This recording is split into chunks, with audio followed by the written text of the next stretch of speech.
Join the movement. Go all electric with Pure Electric.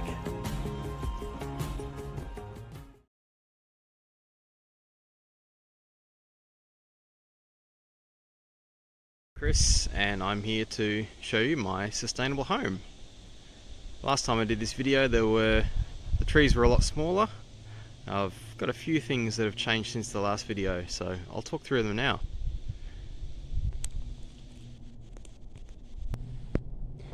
So as before, we've still got the hybrid inverter and solar 48 volt battery, and that battery is using iron phosphate cells that we pulled out of electric buses. A whole bunch of AEVA members took advantage of this.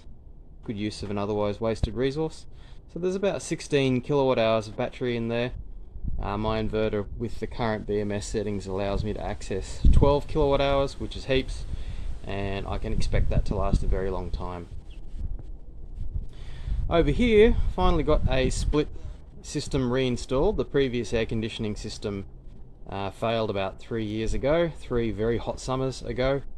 So it's nice to have this one back in, and that's all wired in as it was before. It only services the living room, but between that and some fans, we can usually make it work.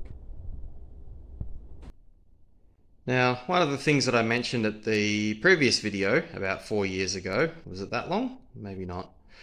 I was going to get double glazed windows and doors installed, and so we finally got around to doing that in the home, and the place looks great. Every single window and door in the property has been replaced with a double glazed option, and the first thing you notice is how much quieter the house is. Knocks a lot of the sound out. There's the indoor unit for the split system, but the temperature difference is quite substantial. In fact, as soon as I had the windows installed, I went out and bought myself a mini weather station so I could always look at the difference between inside and outside. So it's always nice to be able to make that comparison. On a really hot day, it can be about 11 degrees cooler inside, and we get to go through a full winter with the combination of reverse cycle heating and the double glazing. We'll see how we go. In the kitchen, we still have a gas stovetop, and like many places in the Perth Hills, we're on bottled gas. We go through about 1 large cylinder of gas every 18 months. I just haven't got around to installing a new induction cooktop. If we did install that, we're going to have to run another supply from the meter box, and the meter box is already pretty crowded.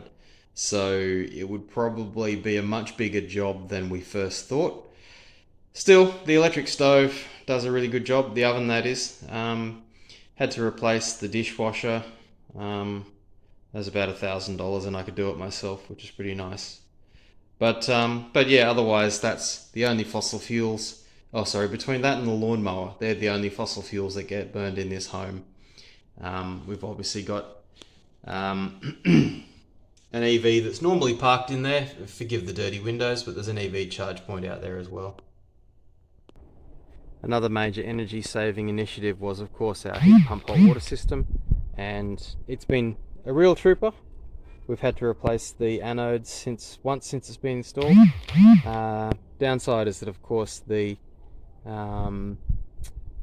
installation had it leaning slightly forwards, which meant that the drainage of any condensate wasn't actually going out the drain hole. So I suspect there's a bit of condensation induced corrosion happening up there. Something to be aware of, and I can tell you all about it when you come and do a tour.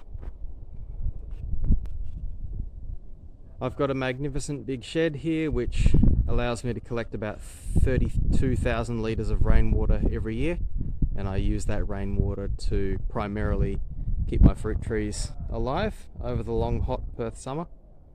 I can technically direct some of it onto the vegetable garden, but I mostly just use scheme water in the latter part of summer, and I don't bother growing anything over the height of summer, it's just too hard. But my fruit trees have certainly come along. Got stone fruits, mandarins, avocados, figs. mangoes. It's looking really good. I've also got a 2,500 litre tank which fills up from any of the water that falls on this roof here, and I just slowly leak that out over these fruit trees, and they seem to be appreciating it. Living in the Perth Hills, you get a lot of leaves in the gutters, and a lot of leaf cleaning from the gutters is kind of a lot of hard work, but you do end up with nice big piles of compost, which is always welcome on a garden bed that's usually pretty deprived of nutrients. So in my workshop, I've got a car hoist where I work on various projects, including EV conversions. So this is my 1988 Honda CRX, which I've dropped a Nissan Leaf motor into. My intention is to have this driving by the end of the year, and I'm hoping to have about 28 kilowatt hours of battery in here. So being such a small, efficient car, I should be able to get 200 kilometers to a charge. Amongst the various other projects going on in here, between electric motorbikes, e-bikes, electric racing motorcycles, energy storage projects, and doing a Polaris conversion for a friend with these batteries actually, and an EV charge point training panel. There's always something going on in Chris's shed. So that pretty much sums up my sustainable home. I hope I can see you on the 4th of May. I'll give you a more detailed tour.